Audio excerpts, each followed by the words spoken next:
이름으로 기도하옵나이다. 아멘. 할렐루야. 우리 옆에 있는 분하고 이렇게 인사합시다. 하나님이 찾으시는 사람이 됩시다. 할렐루야. 하나님이 멀리하는 사람이 되면 안 돼요. 하나님이 만나기 싫어하는 사람이 되면 안 돼요. 할렐루야. 하나님이 찾으시는 사람이 돼야 하는 것입니다. 오늘은 사도행전 10장 1절에서 8절의 말씀을 가지고 하나님이 찾으시는 사람, 이와 같은 주제로 은혜를 나누고자 합니다. 세상에는 수많은 종교가 있고, 그리고 수많은 사람들이 각자 자신이 선택한 종교를 믿으며 살아갑니다. 그리고 나름대로 다들 자신의 선택이 옳다고 여기며 살아갑니다. 그러나 분명한 사실은 각양각색의 사람들이 이 지구상에 존재하고 있고, 인종과 국적도 다르지만 단 하나, 온 인류의 조상은 바로 아담과 하와라는 사실입니다. 아멘. 그러므로 성경책은 바로 이스라엘의 역사책이 아니라 온 인류의 역사책이고, 온 인류의 시작과 과정과 끝이 기록되어 있는 살아있는 인생 대전인 것입니다. 그런데 첫 인간의 소생인 가인이 하나님을 떠나고 그 뒤에 바벨탑 사건을 통해서 온 세계로 흩어진 그런 인간들이 각자 틀을 잡고 살면서 언어도 다르고 삶의 패턴도 다르고 문화도 다르고, 그리고 섬기는 종교까지 다양하게 자리 잡게 된 것입니다. 그러나 이 모든 것들은 하나님의 뜻이 아닌 바로 전적인 인간에 의해서 만들어졌고, 하나님의 허락하심이 결코 아니라는 사실입니다. 그런데 그 수많은 종교 가운데서 오직 온전한 것, 다시 말해서 길이요 진리요 생명이신 예수 그리스도를 선택하고 그분을 섬기며 그분과 함께 하는 삶을 산다는 것은 일생일대의 큰 축복이요 행운이요, 나아가 영원한 낙원으로 들어갈 수 있는 인간의 가장 위대한 가치라는 사실입니다. 할렐루야. 믿으십니까? 그런데 그 은혜가 이스라엘 민족, 하나님께 선택받은 그런 선민에게만 주어졌지만 지금은 누구나 하나님을 온전히 섬기면 그 특권을 누릴 수가 있는 것입니다. 그리고 오직 주 안에서 하나님을 잘 섬기며 하나님의 뜻에 합당한 삶을 그렇게 살아내는 자들에게 그가 누구이든 종족과 국적을 초월하고 인종을 초월하고 남녀노소를 불문하고 하나님이 바로 찾아가신다는 사실입니다. 그렇다면 그런 믿음으로 사는 자는 어떤 자들일까요? 첫째로 하나님을 경외하는 사람입니다. 사도행전 10장 1절에서 2절에 보니까 이렇게 말씀하고 있습니다. 가이사라에 고넬료라 하는 사람이 있으니 이달리아데라 하는 군대의 백부장이라. 그가 정결하여 온 집으로 더불어 하나님을 경외하며, 이렇게 말씀을 합니다. 로마 군대의 백부장이었던 바로 고넬료는 말 그대로 로마 사람이고 자기 수하에 100명의 군사를 거느린 그런 대장이었습니다. 그런데 그는 유대인도 아닌데 어떤 계기로 해서 하나님을 알고 믿게 되었는지 모르지만 바로 상당히 신실한 믿음의 소유자였다는 사실입니다. 그것도 그저 주일에 교회 나가는 정도의 그런 믿음이 아닌 하나님을 믿는 자답게 온 집으로 더불어서 경건의 삶을 살고, 그리고 하나님을 두려워하며 극진히 섬기는 그런 사람이었습니다. 참으로 당시 유대인들과는 대조되는 그런 신앙의 모습입니다. 예수님 당시에 유대인들은 겉으로 볼 때는 꽤나 경건한 척, 거룩한 척, 의로운 척, 신실한 척, 자비로운 척 하는 믿음의 척척 박사들이 많이 있었습니다. 그 대표적인 인물들이 바로 바리새인과 서기관들이었습니다.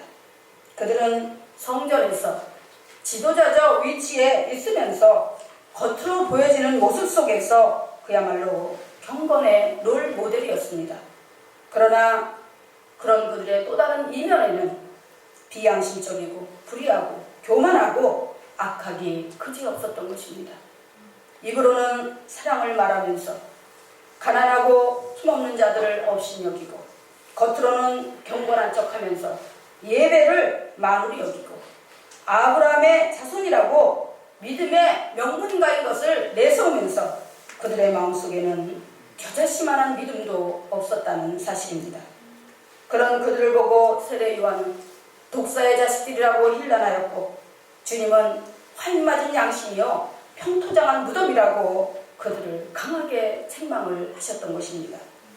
그런 그들에 비해 로마 사람인 고넬료는 진정으로 하나님을 경외하며 온 가족으로 더불어서 경건의 삶을 사는 그런 자였다는 것입니다. 사랑하는 성도 여러분, 여러분은 진정으로 하나님을 경외하는 자들입니까? 그리고 여러분의 삶의 자리에서 타락된 삶이 아닌 경건의 삶을 살아가고 있으십니까? 하나님께서는 경건의 삶으로 구별된 삶을 사는 자들을 오늘 이 시간에도 찾고 계십니다. 모든 교회에서 찾고 계시고 하나님을 믿는 하나님의 자녀들이 세상에서 그렇게 경건한 그런 삶을 살아가며 세상을 살아가고 있는지 찾고 계신다는 사실입니다. 하나님은 소돔과 고모라 성에서 경건의 삶을 사는 의인 10명을 찾으셨지만 그 성에는 그 수많은 사람들이 있는 그 성에는 의인 10명이 없어서 하나님의 불심판을 받고 멸망당하고 말았던 것입니다. 언제나 사방천지에서 하늘을 보좌 삼고 땅을 발등상 삼아서 바로 운행하시고 임재하시는 그 하나님 앞에서 우리 신혼교회 성도 여러분들은 참으로 경건한 삶을 살아감으로 하나님이 찾으시는 사람, 하나님께서 찾아가시는 그런 복된 성도들이 다 되시기를 주의 이름으로 축원합니다. 그 다음에 두 번째는 선행과 구제에 힘쓰는 사람을 하나님은 찾으십니다. 사도행전 10장 2절에 보니까 이렇게 말씀합니다. 백성을 많이 구제하고. 고넬료는 부하를 100명을 거느린 로마 군대의 백부장이었지만 그의 수하에는 로마인들만 있는 것이 아니고 그의 집에서 일하는 식솔 중에는 유대인들도 많이 있었습니다. 당신은 로마의 강점기였기 때문에 로마인으로서 유대인들에게 자신이 가진 권세와 특권의 그 의식을 가지고 기세등등하게 군림할 수도 있었던 상황이었습니다. 그런데 고넬료는 결코 그렇게 하지 않았습니다.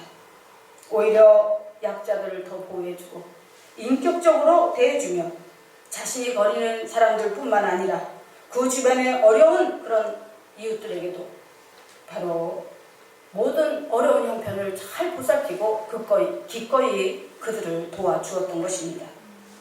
아마도 그럴 때 주변에서는 칭찬하는 세력과 비틀 세력이 함께 존재했을 것입니다. 누군가는 병 주고 약 주냐며 힘없는 유대인들을 약탈하여 정말 자유를 빼앗고 주권을 빼앗고 이렇게 힘들게 하면서 무슨 로마인이 돼가지고 알량하게 인심을 베푸느냐고 하면서 그렇게 비판하는 사람들이 있었을 것이고 또 한편에서는 그래도 로마인인데 우리는 그의 속국이고 그들이 마음대로 할 수 있는 그런 약한 위치에 있는데 그래도 우리를 무시하지 않고 업신여기지 않고 인격적인 대우를 해주고 나아가 우리 어려운 것을 다 보살펴 주어서 저렇게 선행을 행하고 구제하는 저 사람은 참 괜찮은 사람이야. 응? 저 사람은 참 믿는 자다워. 유대인보다 훨씬 나아. 그러면서 그를 존경하고 칭찬하는 무리들도 많이 있었을 것입니다. 우리가 분명히 알아야 하는 것은 하나님은 말로만 주여 주여 하는 자들을 찾는 것이 아니라 어느 큰 교회 명성 있는 목사님 교회 다닌다고 그 성도를 귀하게 여기고 믿음이 있는 것으로 보는 것이 아니라 바로 작은 교회를 다녀도 신실한 믿음으로 내가 필요로 하는 그곳, 내가 있어야 할 그곳, 내 작은 힘이 큰 도움이 되는 그곳, 바로 그곳에서 힘을 다하고 정성을 다하고 사랑을 다하여서 선행을 행하고 구제하며 하나님의 뜻에 합당하게 살아내는 그런 자들을 하나님은 찾으시고 찾아가시는 것입니다. 할렐루야. 아멘. 디모데전서 6장 17절에서 19절에 보면 이렇게 말씀합니다. 내가 이 세대에 부한 자들을 명하여 마음을 높이지 말고 정함이 없는 재물에 소망을 두지 말고 오직 우리에게 모든 것을 후히 주사 누리게 하시는 하나님께 두며 선한 일을 행하고 선한 사업에 부하며 나눠주기를 좋아하고 동정하는 자가 되라. 이것이 장래에 자기를 위하여 좋은 터를 쌓아 참된 생명을 취하는 것입니다. 할렐루야. 오늘 디모데 말씀처럼 구제하고 선행을 베푸는 것은 아무나 할 수 있는 것이 아닙니다. 하나님의 주권과 하나님의 경영권과 하나님의 공급하심을 믿고 인정하는 자만이 할 수 있는 신실한 믿음의 행위인 것입니다. 하나님을 믿는다고 교회는 나와도 내가 잘나고 내가 똑똑해서 돈도 많이 벌고 모았다고 생각하면서 세상에서 부유한 삶을 살아도 교회에서도 마찬가지고 세상에서도 마찬가지고 어려운 사람들을 위해 쉽게 주머니를 열지 못합니다. 왜 그럴까요? 아까워서 못하는 것입니다. 그러나 하나님이 주신 것, 하나님 안에서 하나님의 선한 도구 되어서 사용해야지 하는 믿음이 있는 자는 욕심부리지 않고 선한 사업에 기꺼이 헌신할 수가 있는 것입니다. 선한 일에 관심을 갖고 앞장서는 자들은 지혜롭고 영적 해안이 있는 자들입니다. 왜냐하면 당장 눈앞에 있는 것만 보는 것이 아니라 지금은 볼 수 없고 비가시적인 세계이지만 분명히 존재하는 바로 영원한 삶으로의 소망을 갖고 존재하는 자들이기 때문입니다. 여러분, 흔히 우리는 그런 얘기를 합니다. 내가 돈 많이 벌어서 노후 준비해야지. 누가 나 도와주는 거 아니고 내가 벌어서 노후 준비해야지. 물론 해야 합니다. 그러나 그보다 더 중요한 건 사후 준비라는 것입니다. 왜냐하면 그 노후도 언젠가는 끝이 날 것이고 그 후엔 반드시 사후의 삶을 살아야 하기 때문입니다. 저는 여러분들이 고넬료처럼 선한 일에 부한 자들이 되기를 바랍니다. 그래서 장래에 자기를 위하여 좋은 터를 쌓는 자들이 되었으면 좋겠습니다. 그리고 제가 다시 한번 이 자리에서 여러분에게 말씀을 드리는데 제가 우리도 성경 거축을 해야 된다는 말씀을 드렸습니다. 그렇지만 그것은 강압적으로 하고 싶지도 않고 할 수 있는 일도 아닙니다. 하나님은 여러분들이 마음과 정성과 사랑이 담긴 작은 정성을 모아서 여러분 한 분 한 분이 주춧돌이 되어서 하나님이 세우신 우리 신흥교회를 세워나가기를, 이루어나가기를 하나님은 원하신다는 것입니다. 할렐루야. 아멘. 신약 성경에도 보면은 부자들은 쓰다 남은 돈을 아주 과시하면서 헌금통에다가 척척 집어넣었어요. 근데 그 중에 한 구석에 앉아있던 가난한 가부는 두 렙돈의 헌금을 헌금통에 집어넣었습니다. 그런데 주님은 돈 많이 낸 자를 칭찬한 것이 아니라 두 렙돈, 작은 동전 두 입을 넣은 가부를 칭찬하셨습니다. 왜 그러셨을까요? 그는 물질적으로는 가난했지만 마음은 부자였습니다. 그리고 자기가 가진 전 재산을 하나님께 드린 것입니다. 사람은 외모를 보고 평가하지만 하나님은 중심을 보신다고 말씀하고 있습니다. 얼마나 하나님을 사랑하는지, 십자가의 대속으로 주어진 영생권을 얼마나 귀하게 여기고 가치 있게 여기는지, 내가 예수 그리스도를 믿고 교회 안에 들어와서 내가 얼마나 참된 삶을 살며 이제 세상에 타락했던 모든 사람들 구습을 다 벗어버리고 점진적으로 내가 하나님의 자녀가 되어서 내가 가진 재능이라든가 내가 가진 건강이라든가 내가 가진 시간이라든가 내가 주어진 물질이라든가 그것을 얼마나 가치 있고 효율적으로 하나님의 영광을 드러내며 정말 하나님의 자녀답게 세상에 나가서 빛과 소금 역할을 감당하며 선하게 사용할 것인지 그것을 알고 실천하는 자들을 하나님은 크게 보시고 칭찬하시고 기뻐하시는 것입니다. 할렐루야.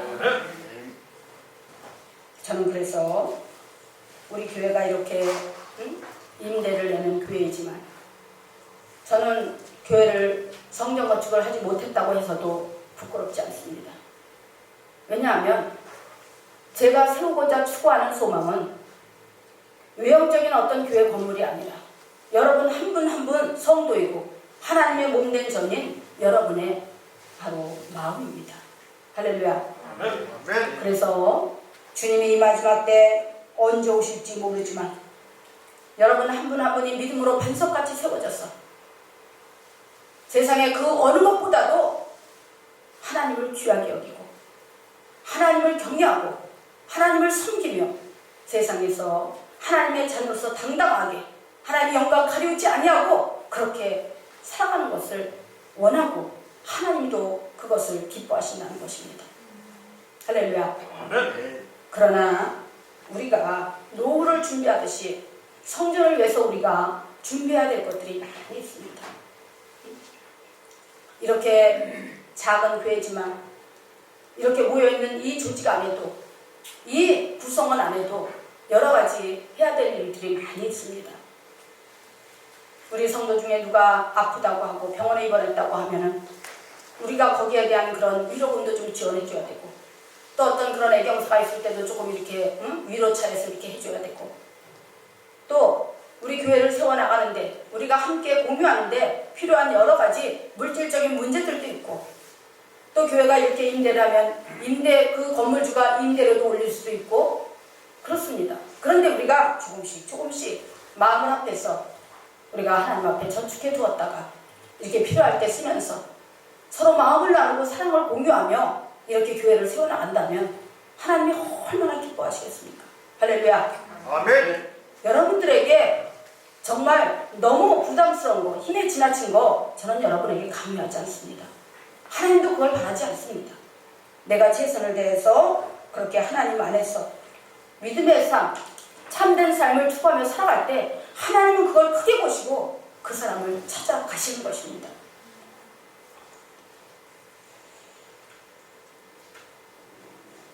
바로 고넬료가 그런 사람이었습니다. 고넬료는 정말 모든 것을 다 갖춘 사람이었고 자기 자신만을 위해서도 얼마든지 그렇게 살 수 있었지만 그들은 그 고넬료와 그의 식솔들은 그렇게 하지 않았습니다. 하나님이 원하는 뜻이 뭔가? 나는 하나님의 선민 백성도 아니고 이방인인데 하나님이 나를 불러주신 뜻이 뭔가? 그것을 깊이 생각했습니다. 믿음이 없어서 구제 못한다고요? 믿음이 없어서 물질로 헌신 못한다고요? 정말이에요. 하나님을 사랑하는 자는 주님의 십자가의 은혜를 아는 자는 오늘 교회를 나왔어도 헌신하고 충성하고 봉사하고 사랑할 수 있습니다. 고넬료가 바로 그런 사람이었습니다. 하나님을 믿은 지 오래되지 않았지만 그는 어떤 계기로 인해서 예수 그리스도를 영접하고 그리고 그의 삶의 영역에서 믿는 자로서의 삶을 성실하게 정직하게 겸손하게 그렇게 살아냈던 것입니다.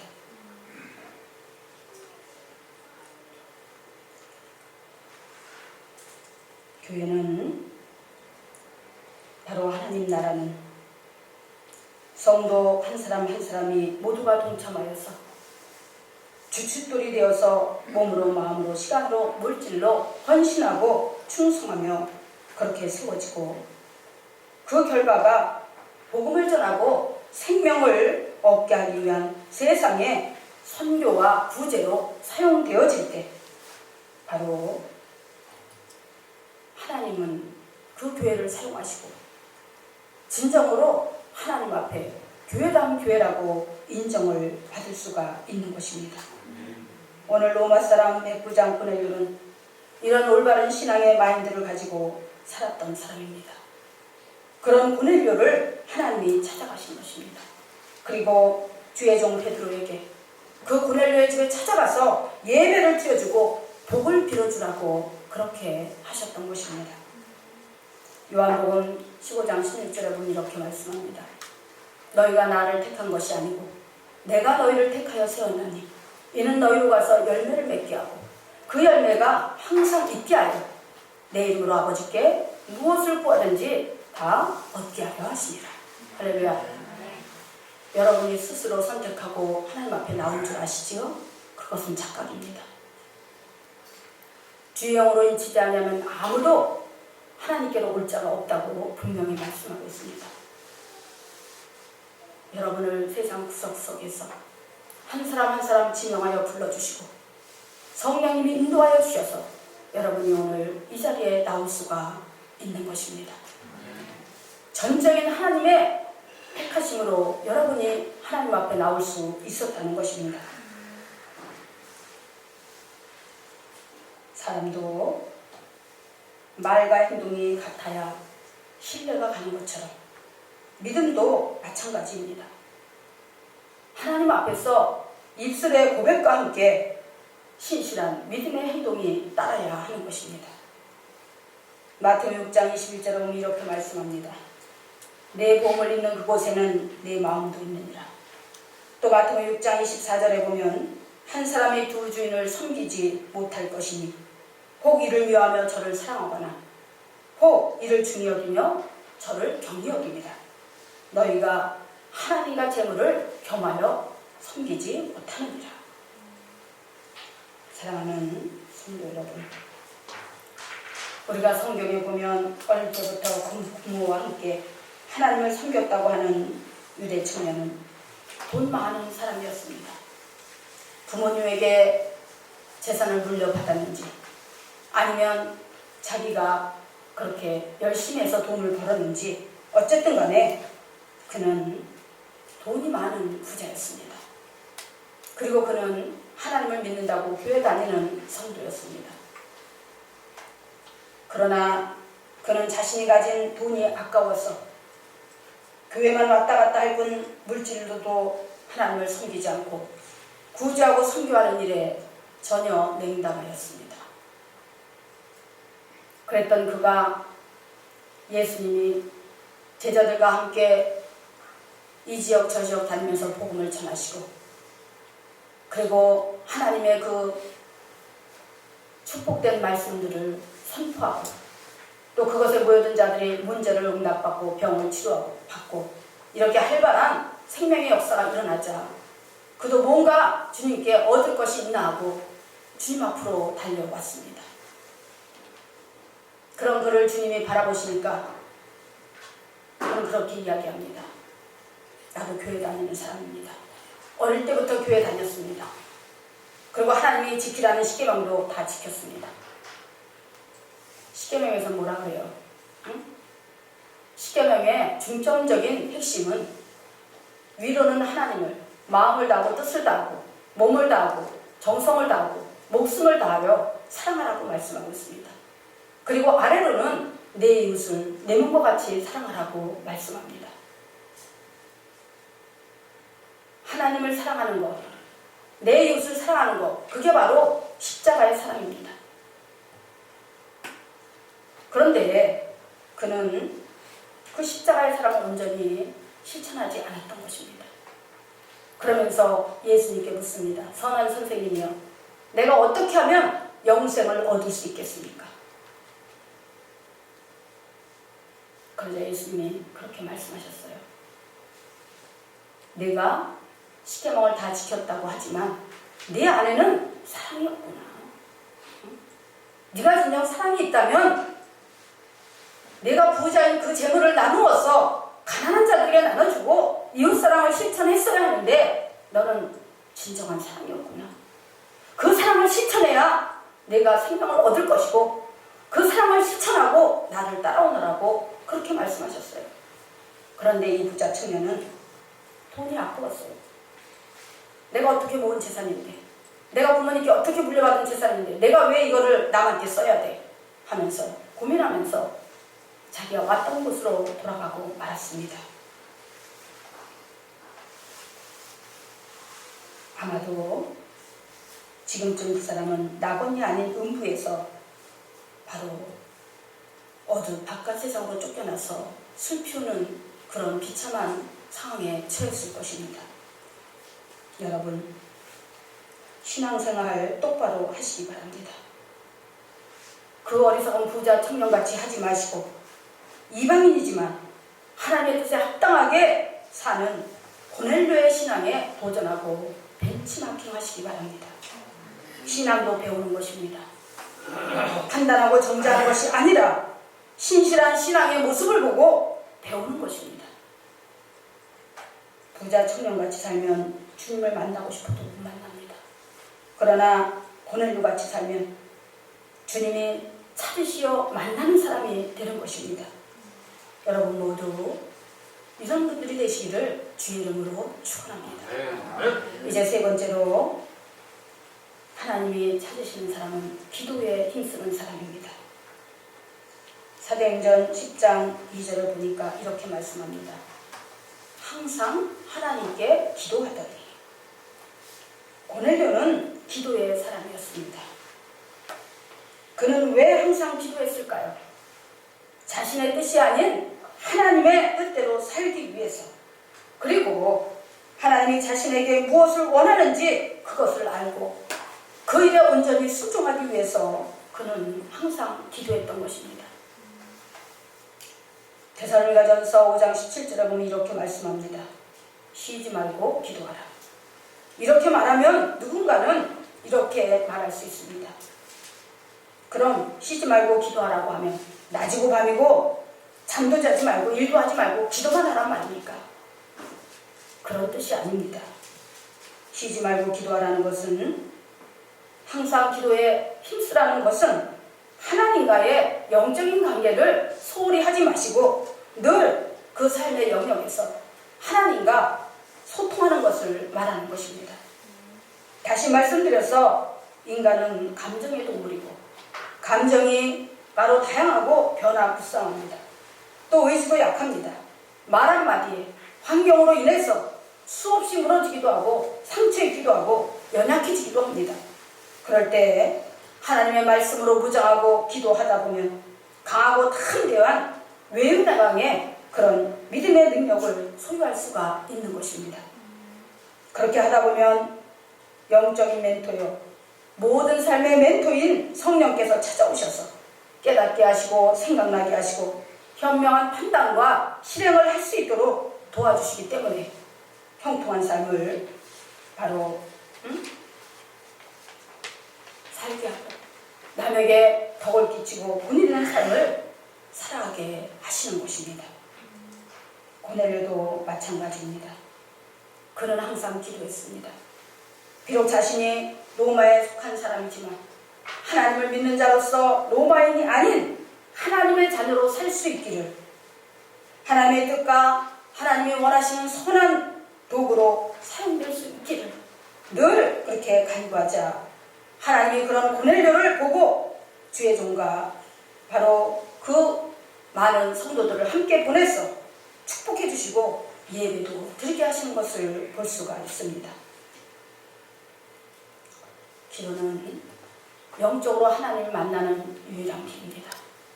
여러분이 하나님을 믿으면서 기도하지 않는다면, 우리가 몸은 교회에 나오지만 하나님과 영적으로 소통이 단절되고 마는 것입니다. 여러분만을 위해서 기도하는 것이 아니라 나라와 민족을 위해서 기도하고 대통령과 위정자들이 공의와 정직을 가지고 진실되게 백성을 사랑하고 백성을 존경하는 마음으로 정치를 펼쳐나갈 수 있도록, 그리하여 사회 정치 경락할 수 있도록, 또 코로나 바이러스가 이 땅에서 속히 떠나가도록 또 우리 교회가 이 마지막 때 구원의 방주요 진리의 방주요 생명의 방주가 되어서 아름답게 하나님 앞에 사용되기를, 또 여러분의 인생의 대로가 시온의 대로처럼 열려져서 늘 형통하고 세상에 나아가 빛과 소금 역할을 감당함으로 하나님 살아계심을 증거하고 하나님의 영광을 드러내도록 그렇게 늘 우리는 기도해야 되는 것입니다. 기도의 위력이 얼마나 위대한지 아십니까? 마태복음 16장 19절에서는 그렇게 말씀합니다. 너희가 무엇이든지 땅에서 매면 하늘에서도 매일 것이요 너희가 무엇이든지 땅에서 풀면 하늘에서도 풀리리라.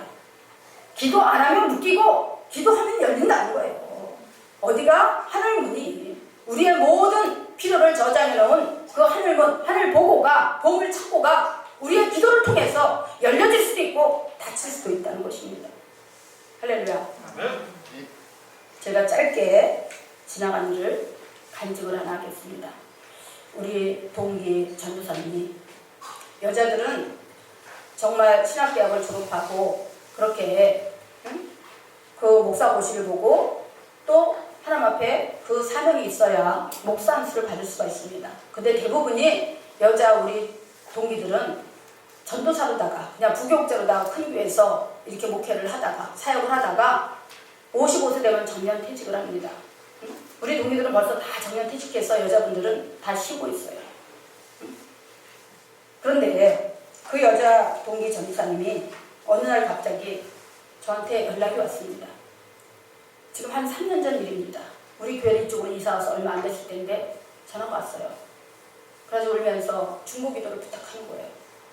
남편이 교통사고로다가, 남편이 안수집사고 장로래요. 근데 장로 안수집사로서의 사명을 감당 안 하고 세상적으로만 그렇게 살다가 하나님이 치셨다고 자기 말로 그래요. 그래가지고 교통사고를 당해서 온 전신이 다 망가졌어요. 그래가지고 중환자실에서 6개월을 있었답니다. 근데 물도 못 마고 밥도 못 먹는데요. 그러면서 저들과 중보기도를 부탁하는 거예요. 그래서 그때부터 제가 한 달 동안은 정말 날마다 울면서 기도했습니다. 그 영혼 살려달라고, 하나님을 만나고 하나님 안에서 참된 삶을 살다가 그 명이 다하는 날 하나님 앞에 가게 해달라고 기도를 했어요. 주의 종은 중보기도를 부탁받으면 사명감과 책임감을 가지고 기도해야 하는 것입니다. 그게 주의 종의 사명이에요. 그래서 간절히 기도하는데 약 한 달 정도가 이제 지났어요. 그랬는데 문득 성령님이 제 마음 안에 그런 생각을 주시는 거예요. 이제 그렇게 기도 안 해도 된다. 그래서 저녁 시간에 기도하러 왔다가 이제 그 사람이 좋아졌나? 그렇게 생각하고 있는데 그 시간에 전화가 팍 온 거예요. 근데 뭐라 하냐면, 목사님 감사합니다. 오늘 병실로, 일반 병실로 옮기고 오늘 첫 밥숟가락을 한 숟갈 떴습니다. 아멘. 저 통곡하며 울었습니다. 감사합니다. 기도해줘서 감사합니다. 하나님은요, 성도가 서로 기도하게 하시는 것, 합력하여 선을 듣게 하시고, 야고보서에서는 이렇게 말씀합니다. 의인의 기도는 역사하는 힘이 많습니다. 여기에서 의인은 깨끗해서 온전해서 자격이 있어서가 의인이 아니에요. 예수 그리스도의 보혈의 대속으로다가 용서받은 의인이 된 저와 여러분은 다 의인입니다. 그렇다면 여러분의 기도는 역사하는 힘이 많다는 거예요. 할렐루야. 저는 특히 중보기도의 은사가 있습니다. 그러다 보니까 그렇게 해서 지금은 이제 그 사람이 신학을 준비하고 목회자가 되기 위해서 준비하고 있다고 해요. 할렐루야. 생새 한 마리도 하나님의 허락 없이는 안 떨어진다고 했어요. 바로 신앙생활이라는 것은 말씀과 기도와 우리의 마음과 시간과 물질이 연합되어져서 하나님 앞에 정성으로 헌신되어질 때 온전한 믿음을 이루게 되는 것입니다. 사랑하는 성도 여러분, 여러분은 부디 고넬료와 같은 그런 신앙의 마인드를 가지고 신앙 인격을 갖추고 점진적으로 연약하지만 십자가를 향해 살아계신 하나님 목적의식을 가지고 한 걸음 한 걸음 나아가게 되시기를 주의 이름으로 축원합니다. 기도하겠습니다.